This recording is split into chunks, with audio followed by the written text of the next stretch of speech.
Hey there, y'all, and welcome to today's Daily Down and Dirty. My name is Fairlight, and welcome to Airy Fairy Tarot. All right, y'all, the message today is about shifting your mindset.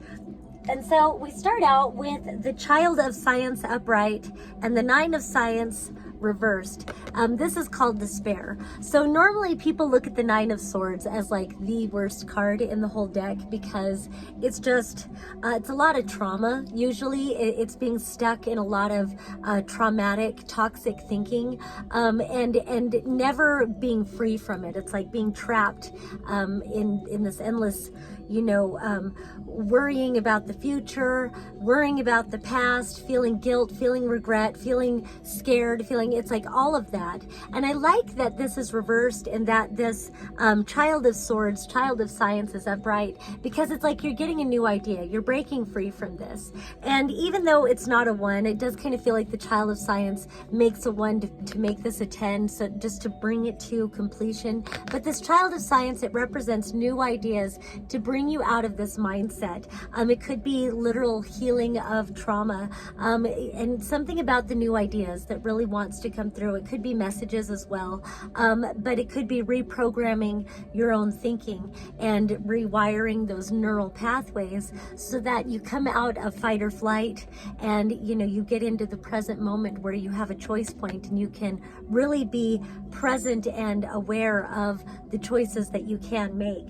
So clarifying or overlighting this message here is Whirlwind or the Wheel of Fortune reversed and the Moon reversed. And so that just kind of adds to this card being a card of trauma, like heavy toxic trauma, toxic thinking. When the Moon is reversed, to me it just feels like it's feeling crazy.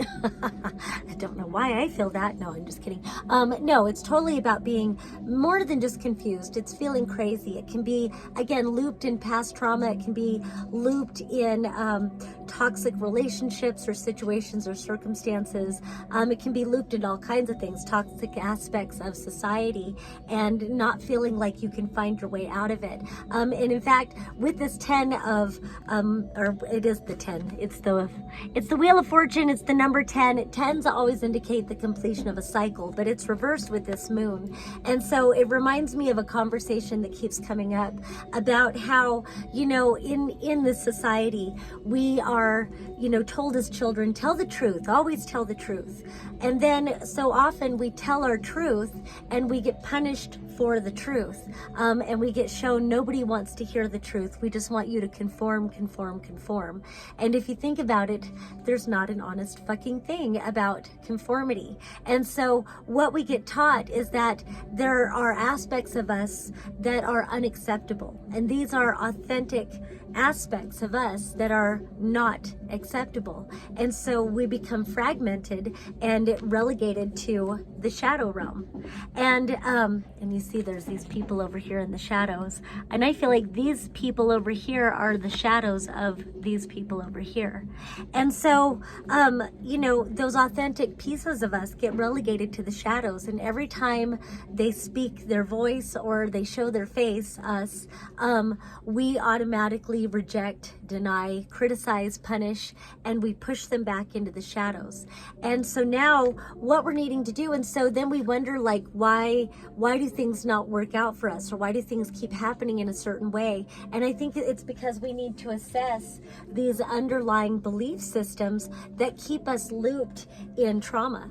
And so it's about radical self-love, radical self-acceptance. When we notice ourselves going into a denial of some aspect of ourselves or rejection or criticism, we need to stop and acknowledge it. And if you can journal it, that helps all the more. I'm doing like a workshop, and there's a lot of writing, and it's really helping a lot. So journal a lot, really recognize, what was I just criticizing about myself? What did I just reject? What am I in denial about? And then just allow yourself to write what your beliefs are around it. And often enough, you'll discover things about yourself just in in the process of writing what your beliefs are, because you may recognize this isn't really what I believe, this is what I was told to believe. Or you can ask yourself as you're writing, or you can go back and read it later, is this really what I believe, or is this what I was told to believe, or I needed to be afraid of consequences? And so then you can ask yourself, what would I choose to believe about this if I felt that I had a choice? And once you identify that, you identify what your true beliefs are, and now you can start bringing a consciousness to what your true beliefs are, and that can bring a lot of healing in, shedding light, reflecting on these fragmented pieces of ourselves. And the more we reflect on those pieces, and the more we accept those pieces, the more we give love to those pieces, the more we reintegrate those pieces back into our wholeness, and then things begin to move in our favor. And as things begin to move in our favor, then we've got the Nine of Music, Nine of Cups, and we've got the Ace of Music, Ace of Cups. So this one is called Happiness and Passion. Based on these, I kind of wanted to call the reading Happiness and Passion, but we had to get through all the other stuff first. And so I want to read the little words that are on here. On this happiness card, this Nine of Music, this is happiness. It can be a wish fulfillment. And what it says is, he who binds to himself a joy does the winged life destroy. But he who kisses the joy as it flies lives in eternity's sunrise. And so I really feel like, in contrast, and you see that this is a 9, and then this one is also a 9, and obviously two very differing energies, but both about a completion. And so I think this represents attachment to outcomes. This represents attachment to our past stories, and projecting those onto our future timelines, where this says, moving into gratitude.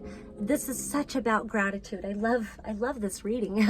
This is about moving into gratitude. And the more you can look around you and find things to appreciate about your life, and about, things that you have in your life, or things about yourself, whatever it is you can find to appreciate and be grateful for, the more you are in that state of gratitude, then you're not so much attached to outcomes. You don't base your whole happiness on anything outside of this moment and the things you find to appreciate and be grateful for in this moment. And then we've got this Ace of Music, and it says, the desire of man being infinite, the possession is infinite, and he himself infinite. And you see that they call it passion.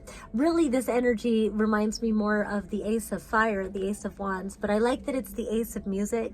And really, it is about creation energy, and really following your passions, following that which inspires you. And when you can appreciate what you have in the moment, and you're not attached to any other outcomes outside of what you can be grateful for this moment, then you're free to be inspired. You're free to align to what you're passionate about and move towards it. And that is what makes you infinite. That is what makes you infinite. The more you create, the more you're putting yourself into the world, the more you are manifesting more and more happiness, joy. You could be manifesting things into your world, manifesting yourself in a way that truly flies free.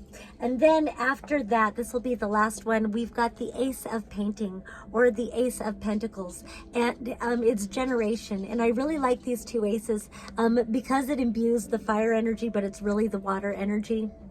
It's about emotional fulfillment. It's about really living your truth and allowing your cup to be fulfilled, really doing that which is fulfilling for you. But also with that passion energy, it is about going after what inspires you, what motivates you.